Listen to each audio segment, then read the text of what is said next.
You I advise not to work, but to fight. You I advise not to peace, but to victory. Let your work be a fight. Let your peace be a victory. Friedrich Nietzsche spoke these words like a surgeon cutting through centuries of comfortable lies. Right now, as you watch this, you're probably living proof of exactly why he said them.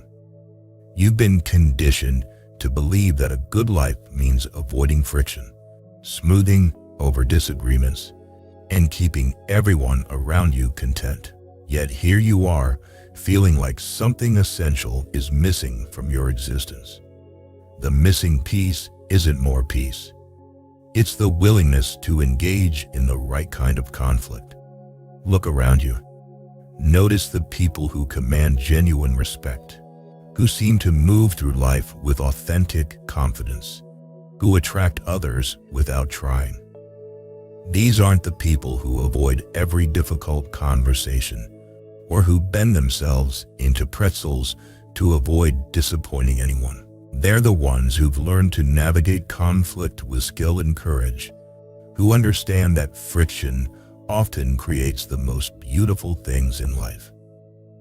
You've been taught to see conflict as destruction, but Nietzsche understood it as creation. Every diamond requires pressure. Every muscle grows through resistance. Every breakthrough in human history came from someone willing to challenge what everyone else accepted as normal. The very typing keys under your fingers were designed through countless conflicts between engineers arguing over better solutions. The chair you're sitting in exists because someone disagreed with existing furniture designs. Progress lives in the space between competing ideas. The conflict that matters most isn't the one happening in your relationships or your workplace. It's the war being fought inside your own mind every single day. On one side stands your authentic self, your true desires, your genuine voice, your natural responses to life.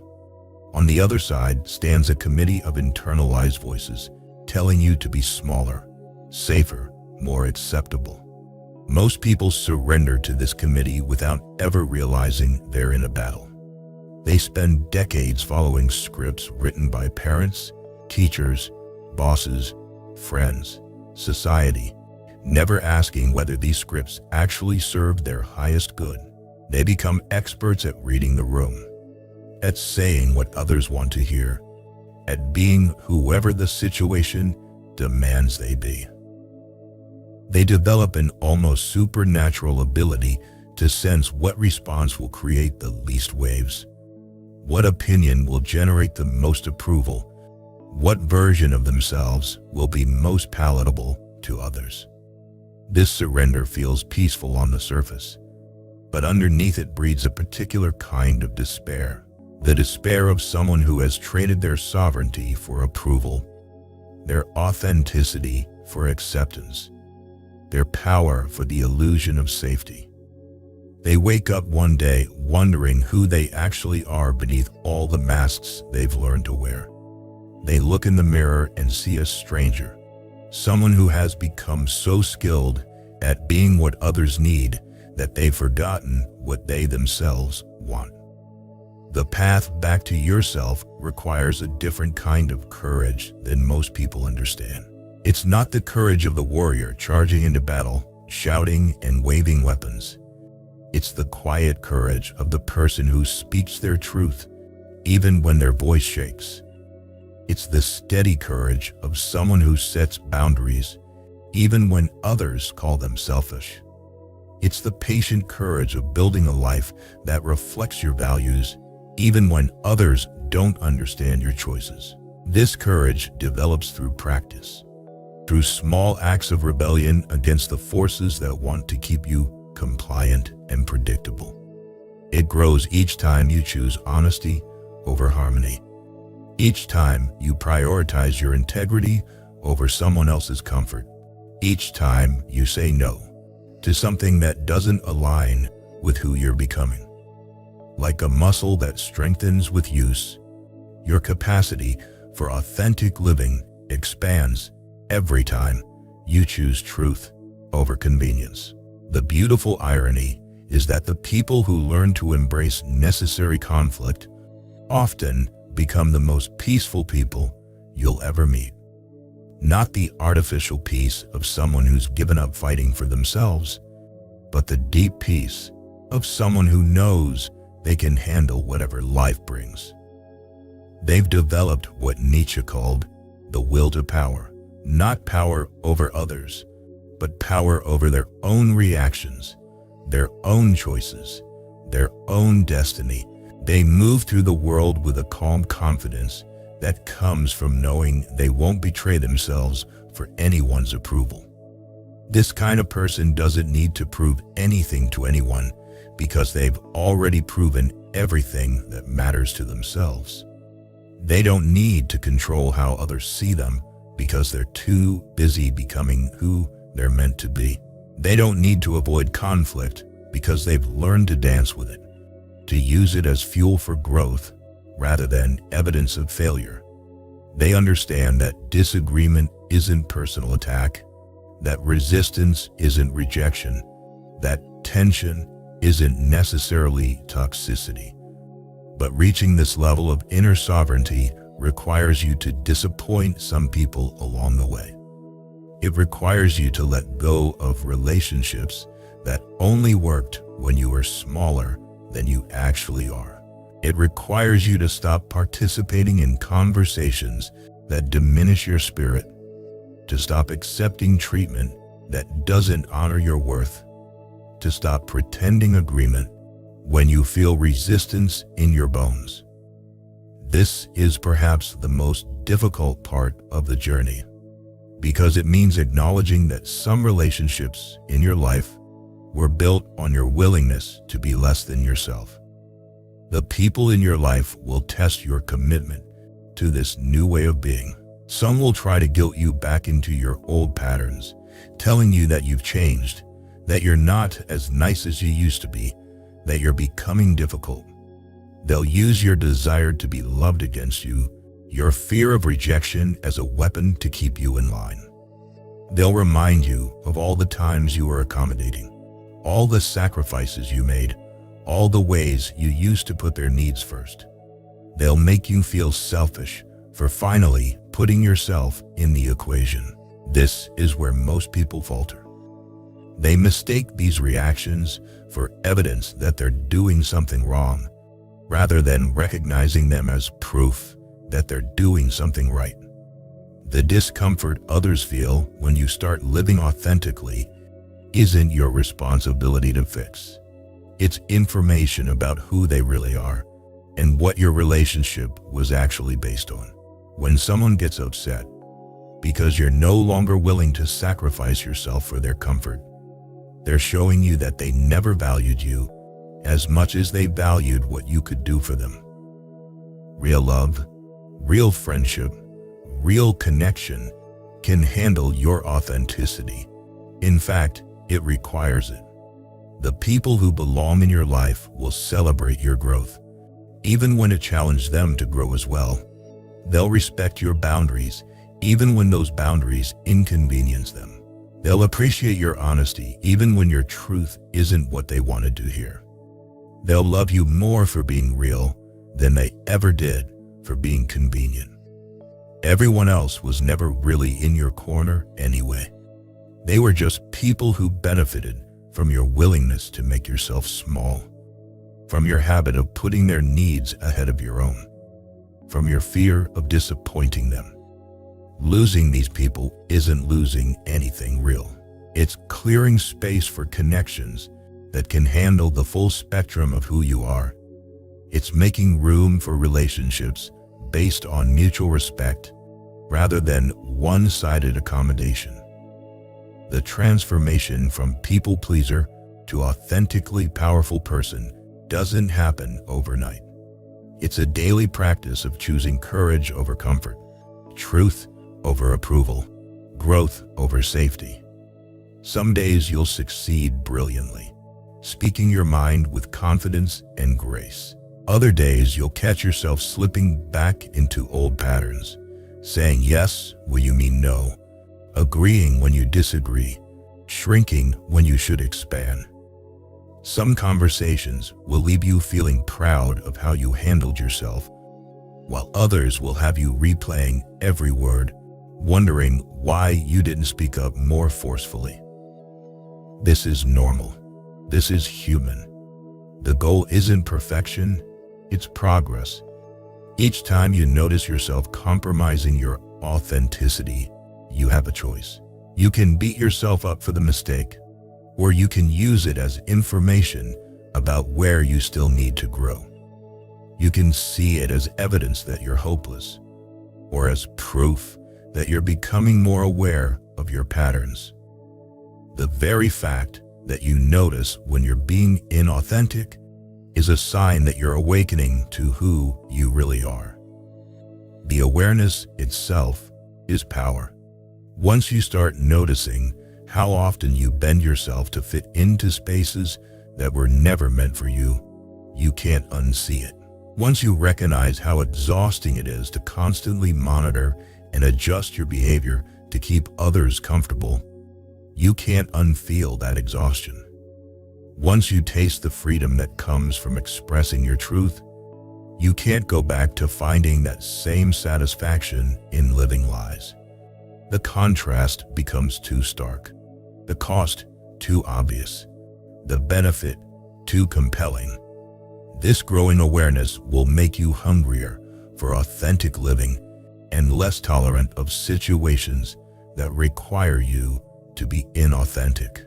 You'll start making different choices automatically, not because you're forcing yourself to be different, but because being different starts to feel more natural than being fake.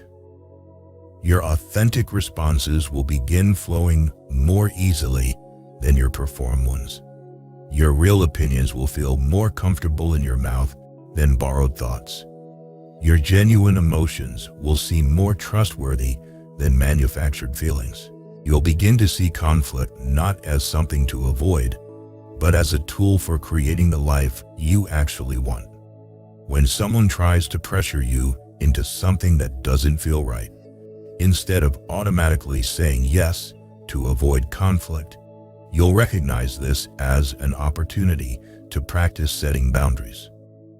When someone criticizes choices that align with your values, instead of immediately questioning yourself, you'll see this as a chance to strengthen your conviction.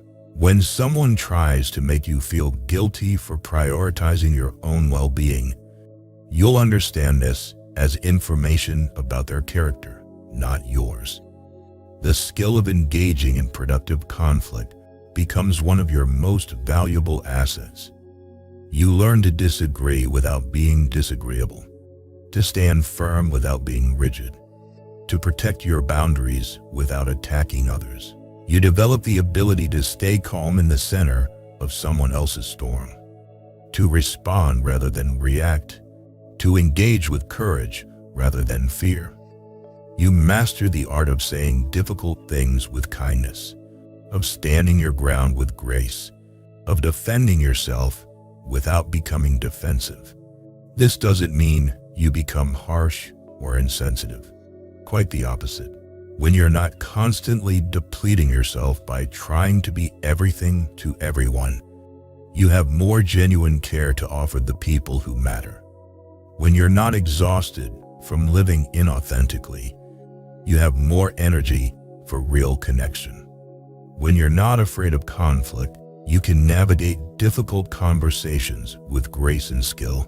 You become more loving because you're loving from a place of fullness rather than emptiness. More generous because you're giving from choice rather than obligation. You become someone others can trust because they know you'll tell them the truth, even when it's difficult. They know your yes means yes and your no means no. They know you're not agreeing with them just to keep the peace. So when you do agree, it carries weight. They know you're not spending time with them out of obligation, so your presence becomes a gift rather than a burden. Your relationships become more meaningful because they're built on authenticity rather than performance. This is the victory Nietzsche spoke of. Not the victory of defeating others, but the victory of becoming yourself fully. Not the victory of getting your way in every situation, but the victory of knowing you can handle any situation with integrity. Not the victory of avoiding all pain, but the victory of growing stronger through the pain that matters. It's the victory of living a life that's actually yours, of building relationships that can handle your truth, of pursuing goals that align with your values. The path to this victory is paved with small acts of courage, daily choices to honor your truth over others' expectations. It's built through conversations where you speak your mind instead of saying what you think people want to hear. It's strengthened through decisions where you prioritize your growth over others' comfort, your authenticity over their approval. It's forged in moments when you choose to be disliked for being real rather than loved for being fake. Each time you choose courage over comfort, you're not just changing your life. You're giving permission to others to do the same. Your willingness to be real in a world full of facades becomes an invitation for others to drop their masks as well. Your commitment to authenticity becomes a beacon for other people who are tired of living small, tired of pretending, tired of sacrificing themselves for the illusion of harmony. You become living proof that it's possible to be yourself and still be loved, still be successful, still be happy. The world desperately needs people who are willing to be genuine, who will speak truth when others remain silent, who will stand for their values even when standing alone.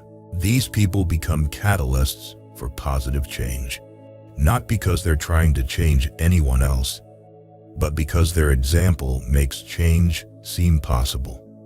They show others that authentic living isn't just a beautiful ideal, but a practical reality available to anyone willing to pay the price of temporary discomfort for lasting freedom. You have the opportunity to be one of these people. You have the chance to stop being afraid of the conflict that comes with living authentically. You can develop the skills to navigate disagreement with grace, to set boundaries with love, to disappoint people without losing your compassion. You can learn to see resistance as information rather than rejection, opposition as opportunity rather than obstacle, conflict as creation rather than destruction. The fight for your freedom starts with your next choice. Will you speak up in that meeting or stay silent to avoid waves? Will you express your real opinion or just agree to keep things smooth? Will you ask for what you need or continue pretending you don't have needs? Will you set that boundary or continue letting people cross your lines? Will you pursue that dream or keep it safely hidden to avoid judgment? These small moments of choice are where your transformation happens. These everyday opportunities to choose authenticity over approval are how you build the courage muscle that will serve you for the rest of your life. These seemingly insignificant decisions to honor your truth are actually the most significant choices you can make. They're votes for the person you're becoming, investments in the life you're building, declarations of the values you hold dear. Your authentic life is waiting for you on the other side of your fear of conflict. Your real relationships are waiting for you to stop being whoever you think others want you to be. Your genuine power is waiting for you to stop giving it away to keep the peace. Your true peace is waiting for you to stop avoiding the battles that matter and start fighting the fights that will set you free. The question isn't whether you're capable of this transformation. You are. The question is whether you're willing to begin today with your next choice, your next conversation, your next opportunity to choose courage over comfort. The question is whether you're ready to discover what becomes possible when you stop running from conflict and start using it as the raw material for building the life you actually want. Consider the people throughout history who changed the world. They weren't the ones who avoided conflict. These individuals understood that some conflicts are so important that avoiding them would be a betrayal of everything they stood for. Your daily struggles with authenticity participate in the same fundamental act of courage. Every time you refuse to sacrifice your truth for someone else's comfort, you're exercising the same muscle that moved mountains throughout history. The difference between those who change their world and those who simply exist in it isn't talent, luck, or circumstances. It's the willingness to engage in the conflicts that matter, to stand up when it would be easier to sit down, to speak when it would be safer to stay silent. Your workplace offers you opportunities to practice this every single day. When your boss takes credit for your ideas, when your coworkers dismiss your contributions, when meetings run over your time without consideration for your schedule, these aren't just inconveniences to endure. They're invitations to practice standing up for yourself, to develop the skills you'll need for bigger battles, to prove to yourself that you can handle conflict with grace and strength. Your family relationships provide another arena for this practice. When relatives make comments that diminish your choices, when parents try to guilt you into living their vision of your life, when siblings take advantage of your generosity, these moments aren't just family drama to navigate. They're opportunities to establish who you are, what you'll accept, and how you want to be treated. They're chances to model authenticity for the next generation, to break cycles of dysfunction that may have persisted for decades. Your friendships, too, become laboratories for authentic living. When friends expect you to always be available, always be agreeable, always put their needs first, these expectations reveal the true nature of your relationships. Real friends want you to grow, to set boundaries, to become more yourself, not less. They celebrate your victories instead of feeling threatened by them. They support your decisions even when those decisions inconvenience them. The romantic relationships in your life will test your commitment to authenticity more than any other arena. It's here that the temptation to compromise yourself feels most intense, where the fear of being alone can override your commitment to being true. But relationships built on anything other than mutual respect for each other's authentic selves are houses built on sand. They may feel stable for a while, but they'll eventually crumble under the weight of pretense and resentment. A partner who needs you to be smaller to feel secure isn't a partner worth having. Someone who requires you to suppress your opinions, hide your dreams, or dim your light to make them comfortable isn't offering you love. They're offering you a prison cell with romantic decorations. Real love wants you to grow, to shine, to become everything you're capable of becoming, even when that growth challenges the relationship to evolve as well. The process of learning to embrace necessary conflict will teach you to distinguish between people who love you and people who love what you do for them. It will help you identify relationships that nourish your growth versus those that stunt it. It will give you the clarity to see which connections in your life are based on mutual respect and which are based on your willingness to be convenient. This clarity, while sometimes painful, is one of the greatest gifts you can give yourself. It allows you to invest your time and energy in relationships that actually serve your highest good, rather than scattering yourself across connections that drain your vitality. It helps you build a circle of people who can handle your full humanity who celebrate your authenticity rather than punish it. As you develop this clarity and these skills, you'll notice that conflict stops feeling like something that happens to you and starts feeling like something you can navigate skillfully. You'll develop an internal compass that helps you distinguish between conflicts worth engaging and conflicts worth walking away from. You'll learn to recognize when someone is genuinely trying to understand your perspective versus when they're simply trying to wear you down until you surrender.